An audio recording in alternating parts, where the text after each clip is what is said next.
Introducing the all-new Corolla.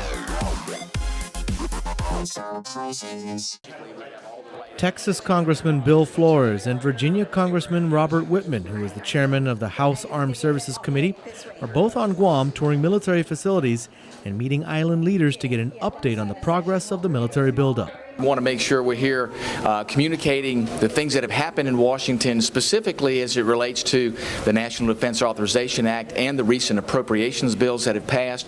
We want to make sure we understand Guam's concerns about how these decisions are made going forward, to make sure that as the military construction projects take place, that they take place in consideration of what needs to happen here at Guam. So we want to make sure that we understand that, so these things take place in the right way.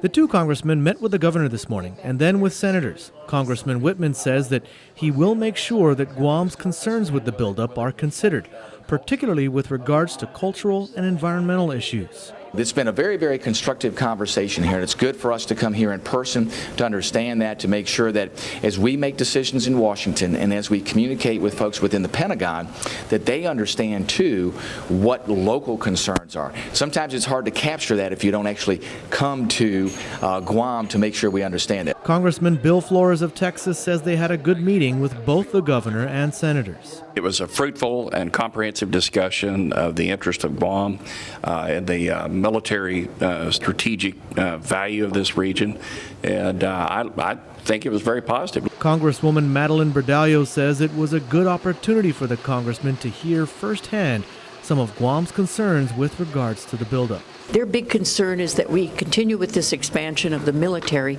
that we're treated fairly as a civilian community, just as other states are when there's expansion of military bases there.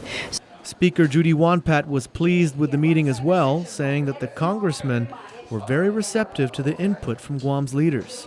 We were very happy with the meeting, the result of the meeting. The representative, Whitman, was very receptive. The nice thing about him is that because he himself has a big military base in his state, Virginia. Senator Aline Yamashita says she was happy to know that the congressmen were interested in Guam's concerns. Most of the senators were with the speaker this morning, and all the issues from water to wastewater to roads to the stockpiling of missiles were all on the table.